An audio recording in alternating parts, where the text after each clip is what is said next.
Alright guys, welcome to this first video. I'm doing a video here on Operation Sport Sliders. This isn't going to be a commentary per se on the game that I'm playing. It's literally just going to be my thoughts about the sliders and how it impacts the game. So I hope you go on to enjoy it. I am going to be posting the sliders in the comments in the description below, as well as a link to the sliders. I'm pretty sure people are most familiar with that now. So before we dig into the game, this is being played on 10-minute halves. It's on Legendary with the sliders, and I guess I'll just jump straight in. The reason why I'm playing with sliders now is because I've changed as well. I've also changed the minutes. I was playing on 6-minute halves, mostly on default settings.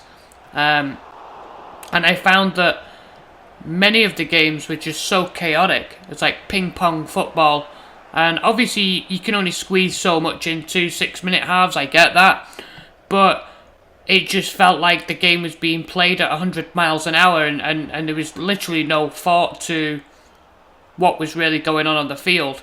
Even watching back this now, the first thing I noticed about the sliders was that the sprint speed was 20, and I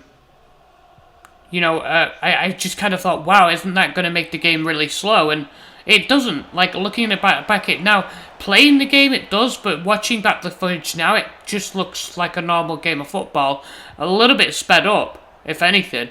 So, if anything, maybe the sliders need to be adjusted for that.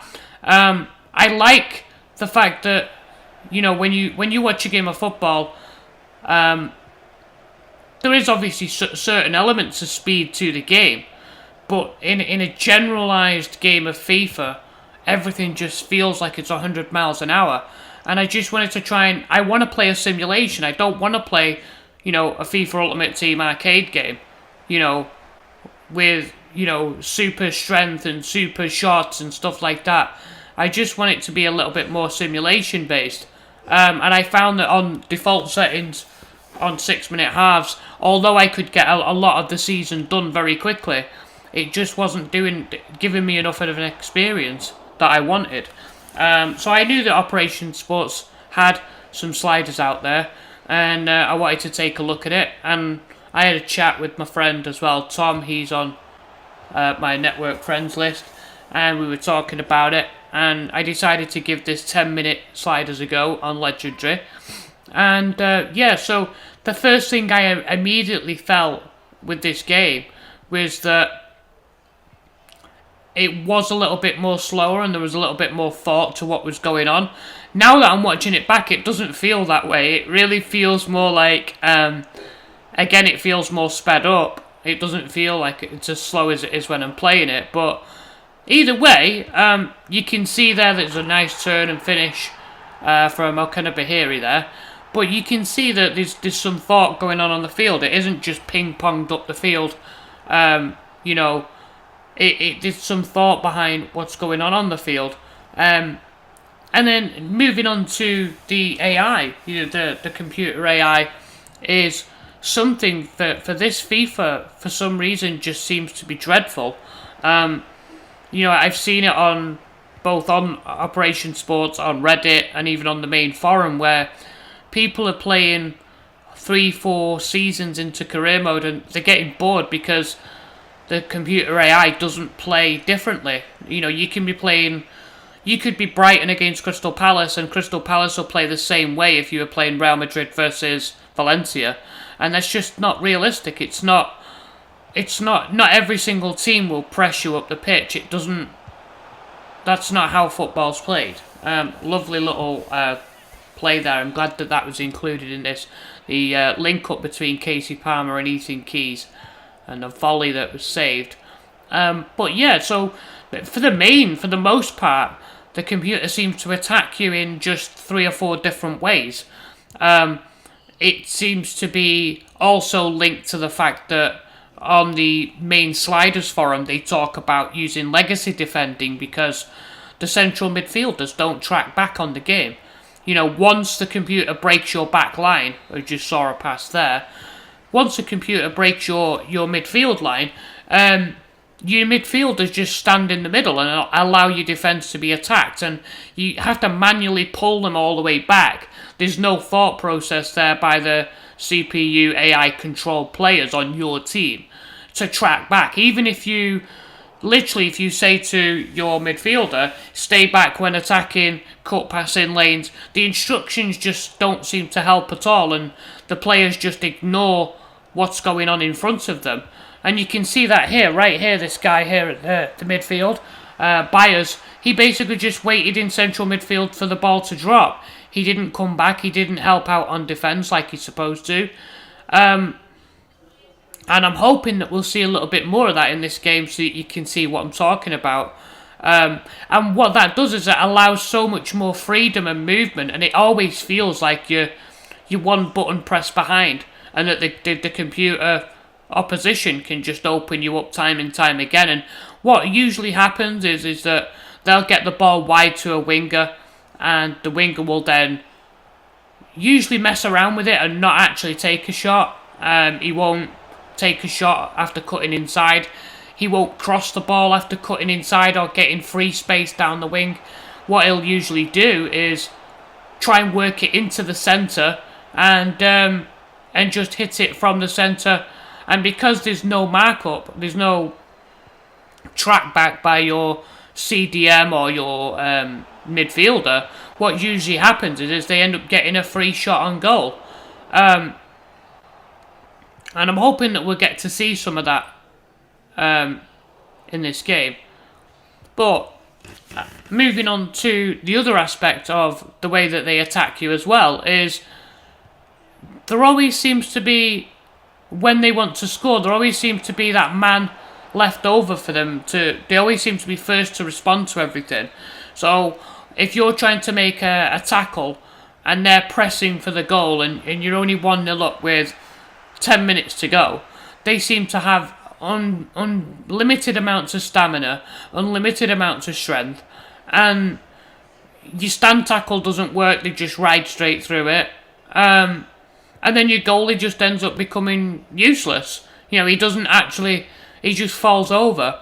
Another aspect of this game that's really gone to pieces is the goalkeeping, and on these sliders, they suggested, I was absolutely horrified when I saw that 42 was the recommendation. I was so worried that the goalkeepers were going to be horrible.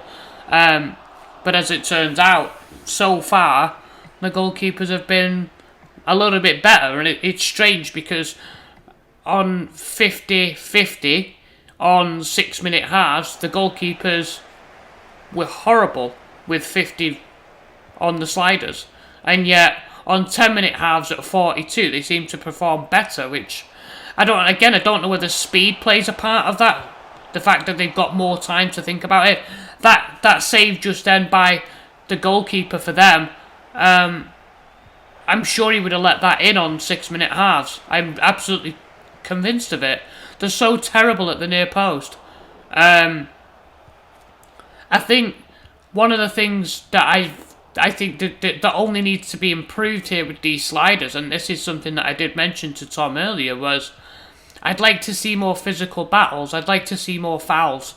And again, if that's because sprint speed has been reduced to 20 and it needs to be higher, then again, that's something that might need to be played with. But other than that, I don't really see any other way that they could be improved. It seems to have a really good impact on the game.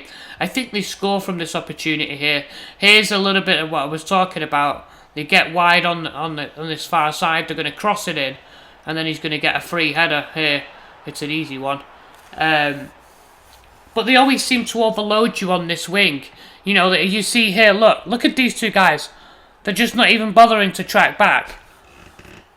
My wingers in this game are instructed to come back on defence, and yet they only go to like this second bar here.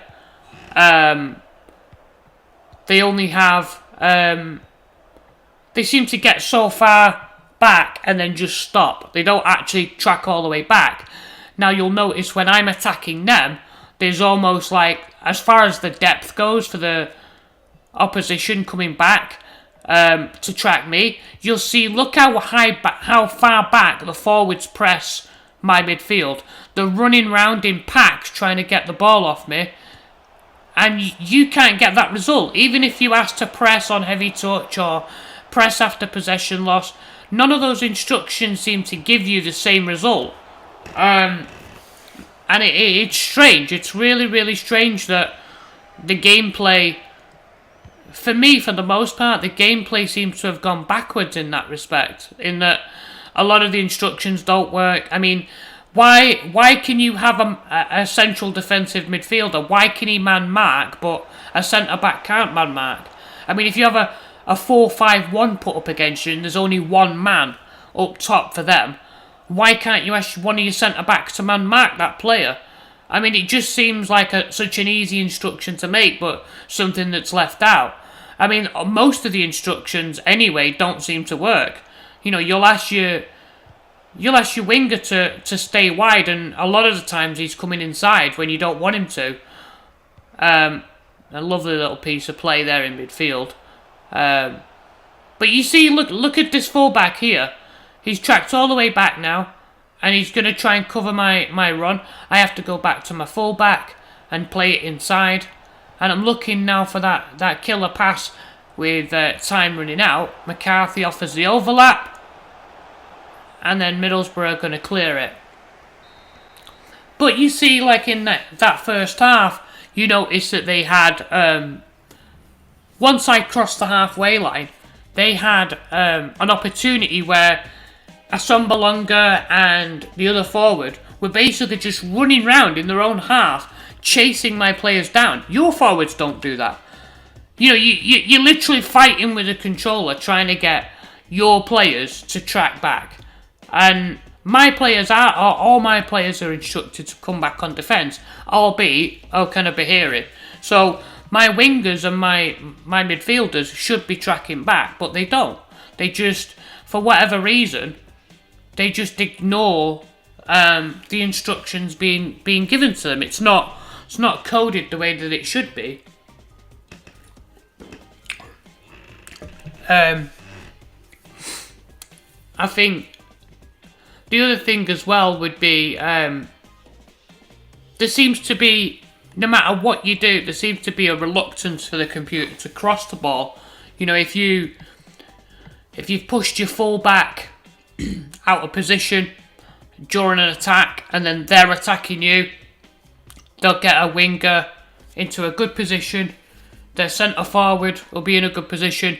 We saw Middlesbrough's goal actually came from across from the wing, so I realised that sounds a little bit ironic, that the fact that I'm complaining, but believe me, this goal that Middlesbrough scored against me was probably the first time I've conceded a goal.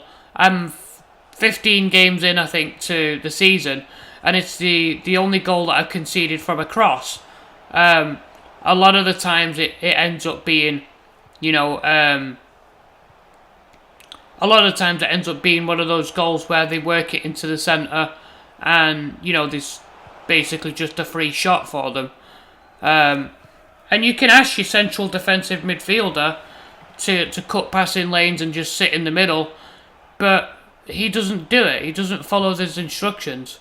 For the most part, I think what I'm seeing from the sliders is it's far more enjoyable for me personally than playing the game on 6-minute halves on regular default settings. It's strange watching the game back now. You see the cut inside there, he's giving the ball away. But again, this guy here, Krastev, is the cam for them, and he's pressing me to death. So much so that I have to sort of ping it across to this left-hand side to get away from him.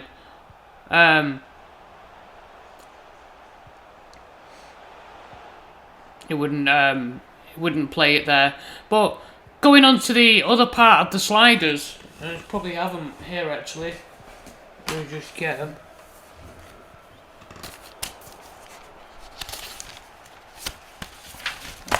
The sliders that are on this one. So first touch is on 70, and you do feel that with the way that the ball bobbles around. It's not always a clear cut. They don't bring it under control quickly like they do on default. Like they've got the ball on a magnet or something. I mean, that's just ridiculous on default. They seem to just bring it under control. Like every single player is going to be like Diego Maradona in his prime. And it's weird. It's like, if they're that good, why even bother having any attributes at all? Like, what's the point of having attributes if they're just going to control it every single time perfectly? The other thing I wanted to discuss here as well is pass error, because I think in this game, passing accuracy was about 85% for both teams, and that's a little bit high for the Championship. I think the passing could probably be changed a little bit to be lower, so the pass error needs to go up from 55.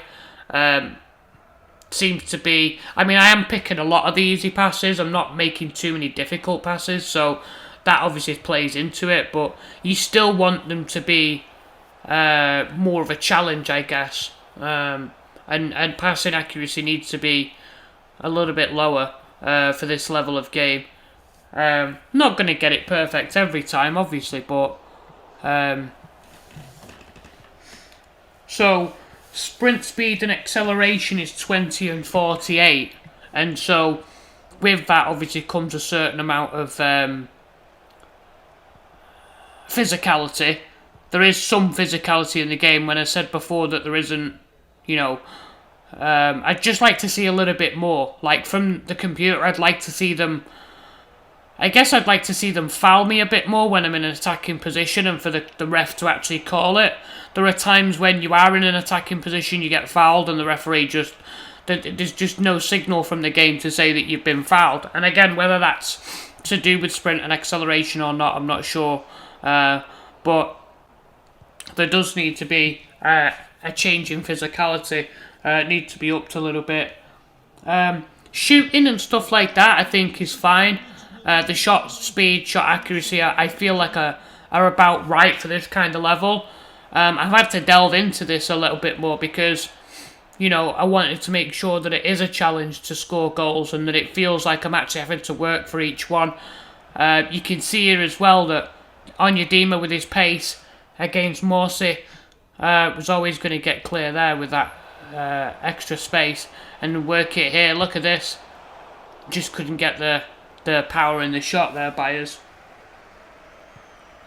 Marking is set at 65. Now the thing is with marking would be, again, I kind of like, I don't know whether it should stay like that because I want to make it feel like if I was playing against somebody else that I wouldn't have as much room. Because this is only Middlesbrough. And again, that's something that I might need to consider when I get up to the Premier League. It might have to go up to 70. Because you want to make it feel like it's absolutely rock hard at trying to break the other team down, and it's more of a challenge. And that's the other thing that I noticed on the Operation Sports forum, was that they'd mentioned when you play the game on slow, the game mode on slow, it gives the attackers more time, and the defenders are more cumbersome and just basically watch the opposition run into the box, which I've never noticed. I didn't notice that. I didn't know that was a thing. So that's why I'm playing it on normal game mode.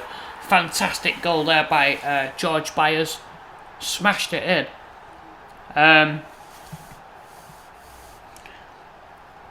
So I've discussed the passing, I've discussed the shot error, the sprint speed, physicality, marking. The run frequency is set to 5. I thought that was kind of low. 5 seemed really low, and I never really delved into the run frequency that much before. It wasn't something that I'd really looked at for a while. And at least for the last couple of FIFAs, I haven't really bothered looking at the run frequency. But on this one, it's only 5, and it feels I was a bit worried that there wouldn't be enough movement, but it actually feels way more realistic. Because you don't. The thing is, you don't want every single player of your 11 just charging up the field and leaving yourself vulnerable. So in many ways, it feels like both teams are calculating when they run forward rather than just everybody charging forward at once. There seems to be a little bit more thought behind the running process, so that's good. And fullback positioning is 5 as well. That's the same as the run frequency. I'm guessing, like what Tom said, that some of the sliders are kind of tied in a little bit. I don't know whether that's one of them. You see Lawrence offers the overlap. That's a fantastic ball in. He's got to do better there. Somebody's got to get on the end of that. But I think that pretty much covers all of them. I'll just go back through them again before the end of the game. So sprint speed is 20, acceleration's 48, shot error is 68, and pass error is 55. Now I did say that I'd want the pass error to go up a little bit to make passing harder. Shot speed 49, pass speed 35. And then injury frequency 75, injury severity 40. I seem to be getting a lot of bruised shoulders rather than actual injuries. Having said that, Rolando Aarons is actually out for 3 months with a broken toe. He's my major injury. Crawford just absolutely fizzed one against the post there. Goalkeeping ability 42. Marking 65, run frequency 5, line height 52, line length 5, line width 48, and fullback positioning 5, and first touch 70. So, what I've noticed in this Middlesbrough game, the Bolton versus Middlesbrough game, you'll see now within the final few minutes they start to throw the ball in. And again, on 6-minute halves with normal settings, I wasn't seeing those crosses come into the box at all. They'd get it wide and then they'd just basically play it inside into the central midfielder just to have him smash it in, and there'd be no tracking back at all. You can see here as well, you can actually see some of the examples of this. This guy here, Bailey, he's just stood there. He's not actually tracking back. I'm having to pull him over to get any kind of help from him. Eventually got the ball away. But that was another example. John Bailey just basically stood there while the defence is being attacked. I'm not entirely sure that... I mean, some players would, but in most cases, the players would get absolutely smashed for that in training, you know. And again, it's not like a fault with John Bailey, the player. It's not like he's just, I'm not tracking back. It's just within the game. Like, they're not... There's clearly something broken there that they're not tracking back. They're not coming all the way back to help out. And the same goes for the central defensive midfielders as well. They seem to just stand in that one spot and just not move past that line. You know, I've tried all-out defence. I've tried the depth thing on the tactics all the way down to 1. You know, tried pulling everybody back. I've tried different formations. I just can't seem to get that back line protected enough. And, you know, like people say to me, oh, I've been playing FIFA 21. It's so hard to keep clean sheets.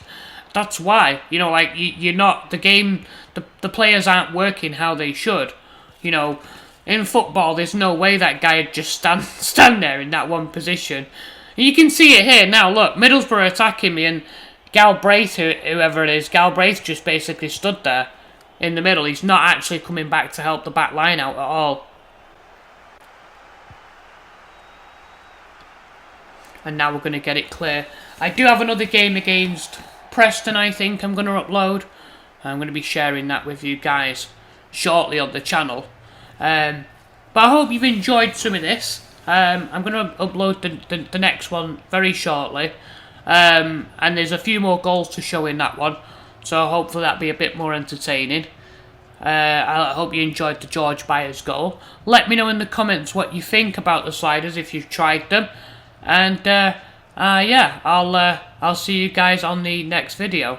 Thanks a lot for watching.